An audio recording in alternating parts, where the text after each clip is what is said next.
Hello, and welcome to What's Your Story? We have a fabulous guest today. She's a lady that I just aspire to be like her. I aspire to paint like her. She's amazing. She's one of Las Vegas' leading artists. Her name is Chris Mazglad. Chris, thank you for being here today. Thank you so much for the invite. I really appreciate it. Well, and those kind words. It's like, oh my gosh, really? Thank you. Well, I think you know that's true. I've admired your work forever. You're such a great artist. And not only do you do wonderful real life sort of things, you do people and portraits and animals, but you do the most amazing abstracts. I just wish I could just do a portion of the abstract that you do. You're wonderful. Very kind. Yeah. The one I like of your abstracts, it's one of my very favorites. It's a large orange piece that has butterflies. It has eyes, a person's eyes, and then it has butterflies, but they're actually coming off of the painting. Tell us about that one. This is one of my favorite ones, and I just did it. I did the first one. I've done 4 now, but did the first one just about a year ago. And it was, I love eyes. I so appreciate other artists who can do eyes that just draw you in.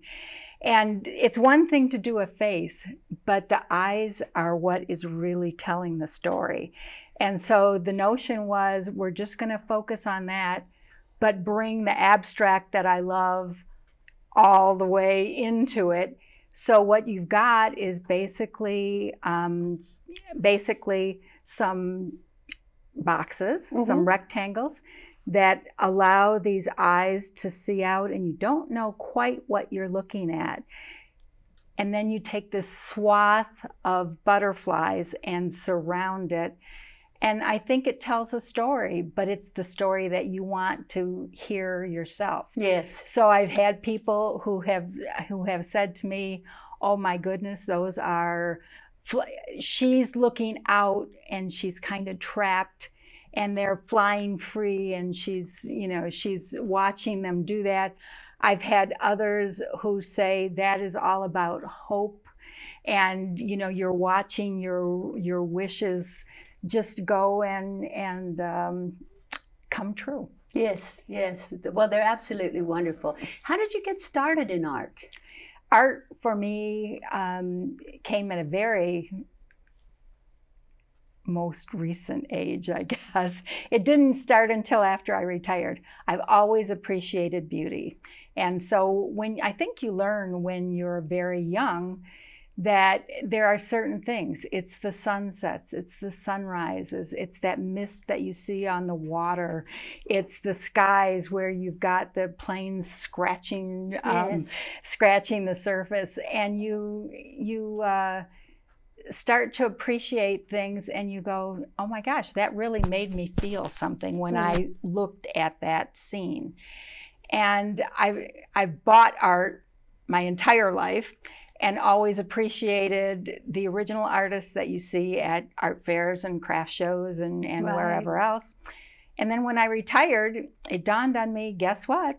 If I want to have continuous new art in my home, I think I'm going to have to be the one to create it myself, because the money's not always going to be there. So that was the launch of my artist career, is the retirement from my my career that... It's interesting how many people, once they do retire from a career like you, I mean, you were a big-time executive with a major company, but it's amazing to me how many people who retire from positions like that then do go into the arts. It's almost like they haven't been able to do it all these years, and so now they have the opportunity and they discover these fabulous talents like you did. I mean, you are amazing. Well, thank you so much. I really do appreciate that. Now, what's your favorite genre? I would say that abstract is by far my love. And it's because it can be anything your imagination wants it to be. And that to me is really quite inspiring. Tell us about a couple of your other abstracts we have here. Well, there's one that I called Living Large, and it happens because I ended up taking a piece that I'd had previously and didn't love too much anymore, and said, okay, I'm going to do my own this time. And it was one that you say, okay, what are we going to include in it? I hadn't tried acrylic pour yet. Well, so this was my experiment with acrylic pour. It was also an experiment to use different materials. So a lot of metallics, a lot of different sorts of things to create a whole different impression. And then you get to frame it in this beautiful frame that you had before, and it's like, oh my gosh, it's magic. Yeah, that's wonderful. It's wonderful. Now, what gives you the most satisfaction relative to your artwork? I think the number one is how I feel about it, and would I be proud to hang it in my own home? But I have to say that probably the biggest surprise to me was when someone bought one of my pieces who I didn't know. Yes. And so you go, okay, this is someone who also wants to hang it in their home because they appreciate art for art's sake. Exactly, exactly. I own one of your pieces. Yes, you do. Yes, you do. And I was so proud and thrilled when you said you wanted it. Well, I have to tell you, I don't hang other people's art in my home. My home has my art in it, except for Jan Schaefer. I have one of her abstracts in my home, and the Dick Dick that you did. The Dick Dick. Yeah, let's show them our Dick Dick. Okay, that sounds good. So the Dick Dick was one that I really had so much fun with. And again, this goes back to the eyes for a second. I saw an image on the internet, and it was of a Dick Dick, which for those who may not know what a Dick Dick is, yes, it is from Africa. It's from South Africa, little tiny antelope. Little tiny antelope, but with the most gorgeous eyes. Big long lashes. And so I saw this photo and I said, I have to paint that. And I think you exaggerated it just a little, didn't you? His eyelashes? No.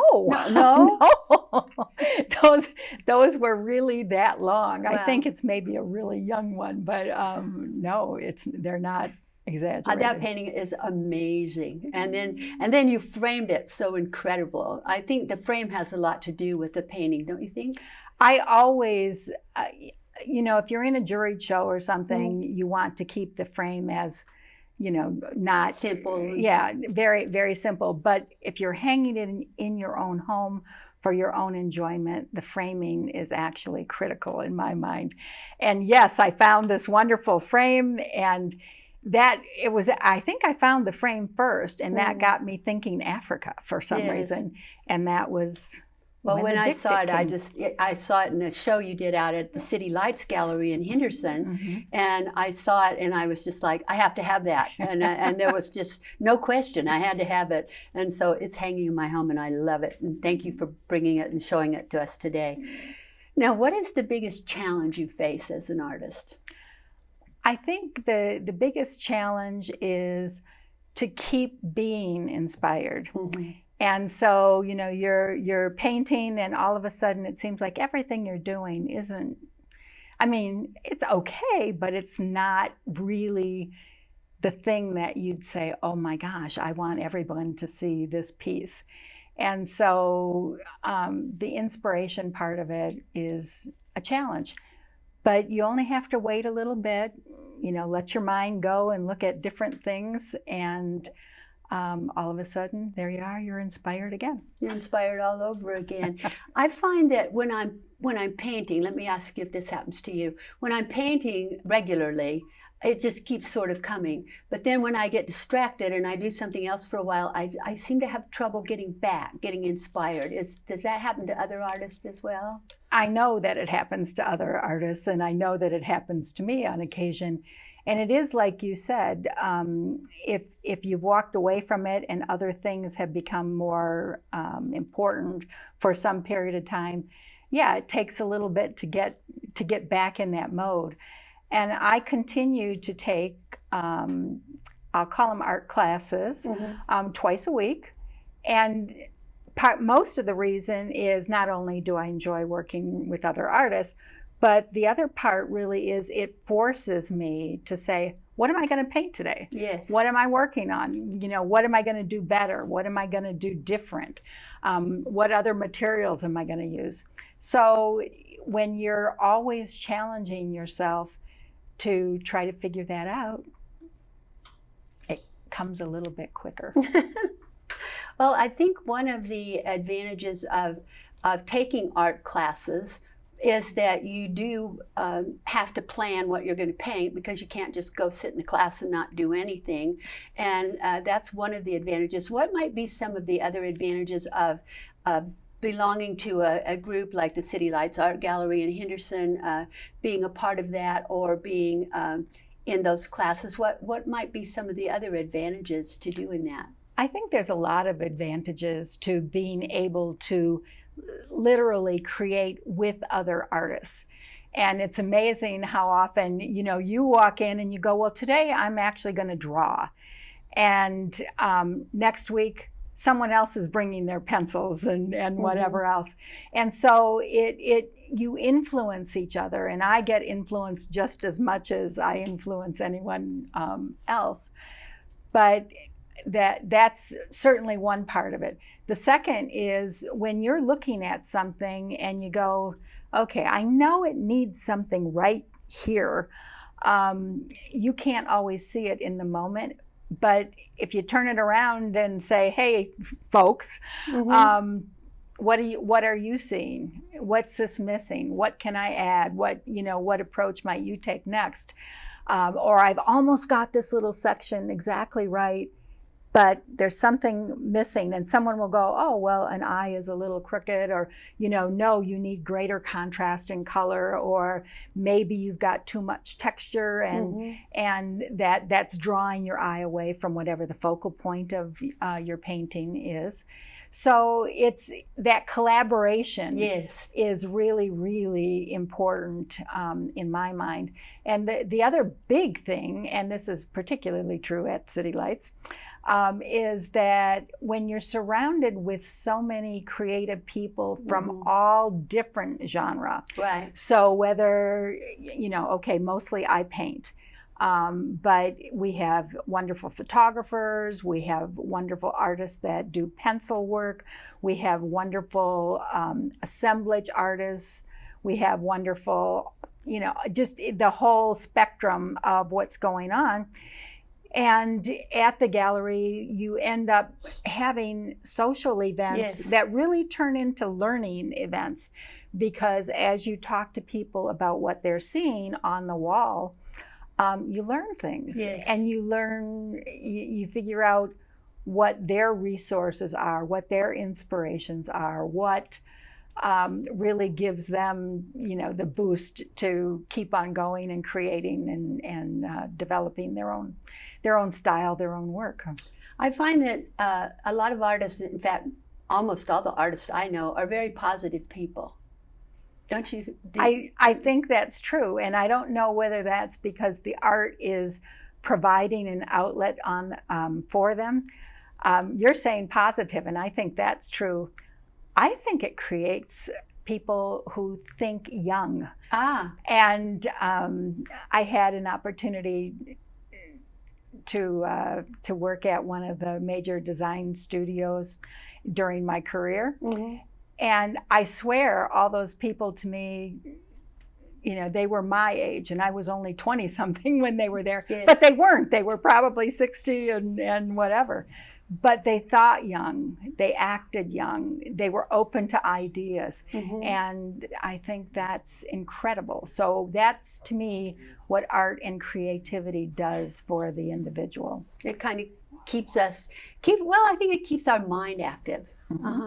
It keeps our mind active, and we're constantly creating. We're trying to create something new. I believe that's so very important as we get older. Absolutely right. As we get older. So what would you tell someone if they said to you, I'd really love to get into art, but I can't even draw a stick figure? I hear that so often.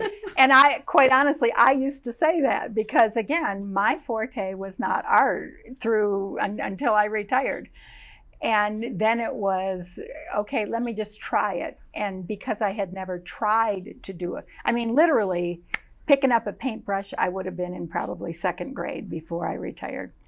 And so the thing is, if you take a couple classes, which by the way, City Lights offers, Yes. for all levels of experience, not just experienced artists, but also beginners. And it seems to me that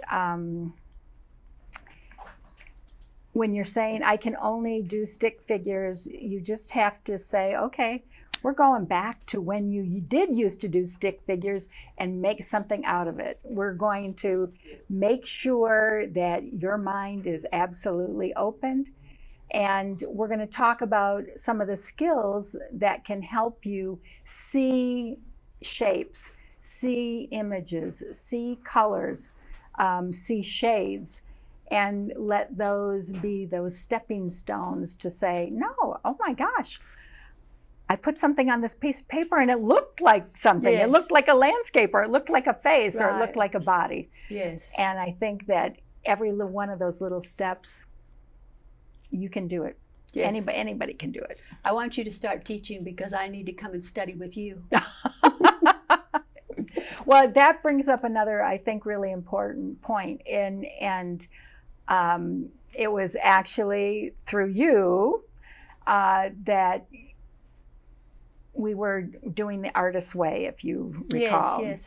And there's part of that you try to reinforce, I am an artist, I am an artist, I am an artist.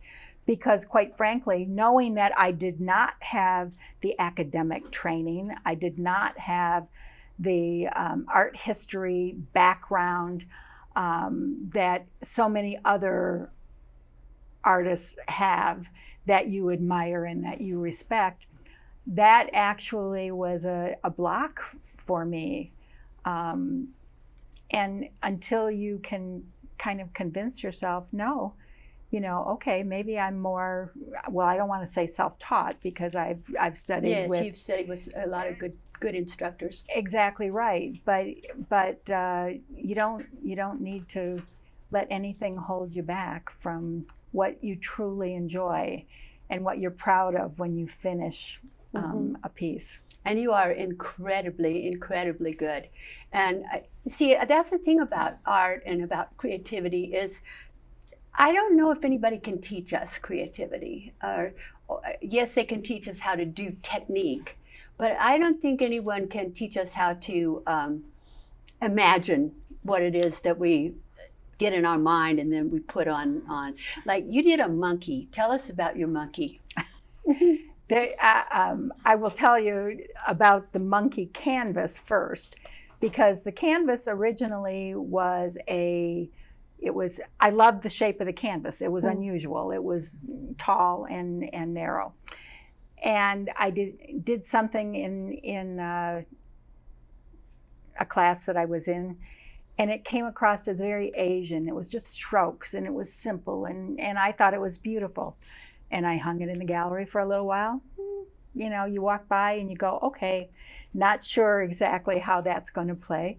But I walked by it and I said, you know what? It's beautiful, but it's not enough. So what's missing?